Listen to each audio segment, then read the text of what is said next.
Hello, it's Andy from PCR Global. I'm going to cover Clause 5 of ISO 45001-2018. Also going to be using British Standard 45002 as well, which is the guidelines of the implementation. So we're just going to compare against the two.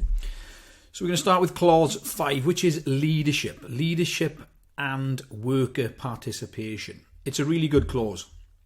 45002 does give us more sort of guidance. Let's have a look at this clause. It can be a difficult one to audit if you're not used to auditing and you don't understand it. But in all honesty, when you split it down, there are some simple things that we can look at, such as your policy and your objectives and your resources. Really simple. We can get deeper into it, but let's have a look what the standard itself says. So we're going to start 45001. Leadership and commitment. So we've got 5.1, and it goes all the way down. We've got A to M. Taking overall responsibility and accountability for the prevention of work-related injury and ill health. Difficult to tell if you're auditing, if people are taking accountability. If you work in the organisation, then you probably know more.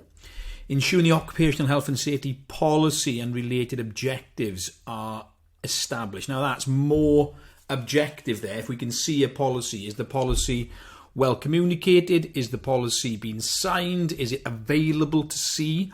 Do people cover it on their inductions? Is it reviewed? So there's a number of things that we can actually look at. Yes, we need to say if it's compatible with strategic direction, i.e. is it not just a cut and paste from somebody else? We can jump across here for our leadership and worker participation for this one on the policy, because if you look at 5002, this includes developing the policy, outlining roles, responsibilities and authorities for the occupational health and safety management and the process necessary for consultation and participation of workers.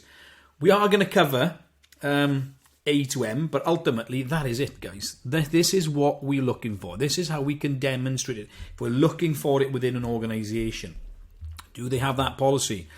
Roles and responsibilities, does that fall like the competent person, competent persons? Remember, it's not just one person. Where are those roles, responsibilities written down? They might be in job descriptions or organogram, but also in single sort of safe systems of work or procedures. It might have the responsibilities written down in there. Consultation, meetings. Let's jump back in. So, policy, we know that one. Integration, yes, we can see that, but more difficult if you're auditing for one day in an organisation. Here we go again, resources are needed. So what type of resources? Do we have PPE? Do we have training? That type of resource. Is time set aside for health and safety? Communicating the importance of effective health and safety management.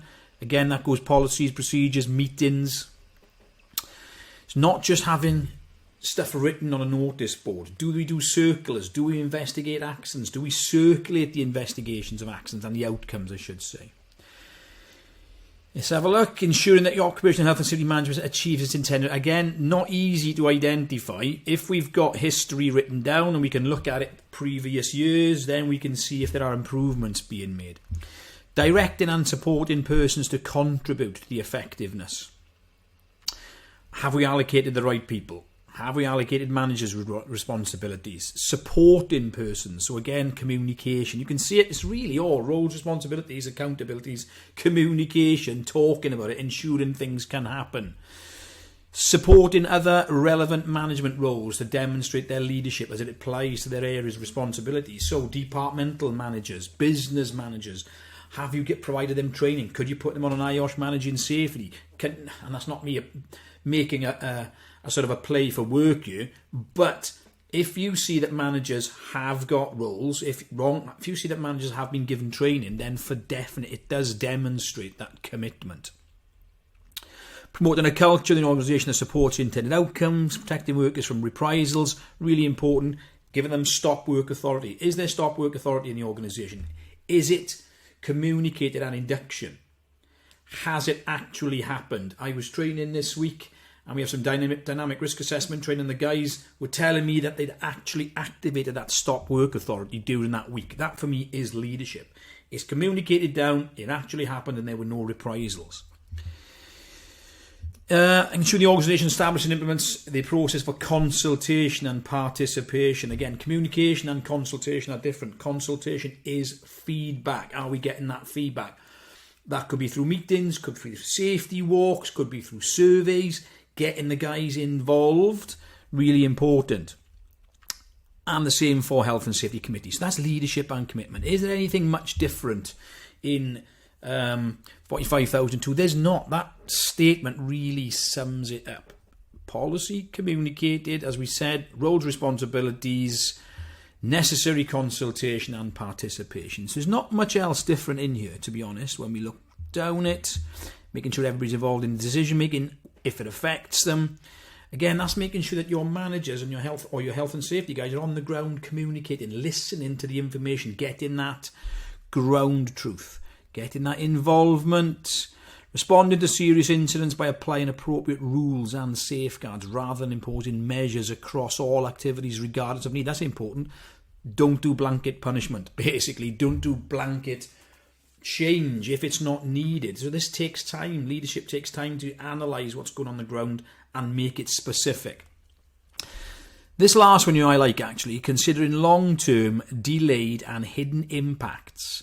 Example, extended time between exposure to a hazard and ill health. It's not mentioned in 45,001 for this leadership area, but here it is. So basically, by leaders taking into account those acute, those chronic health issues that can happen, manifest over time, then that is a sign of leadership. So it could be leadership is separating health from safety. So we're focusing on ill health over the long term. That is it.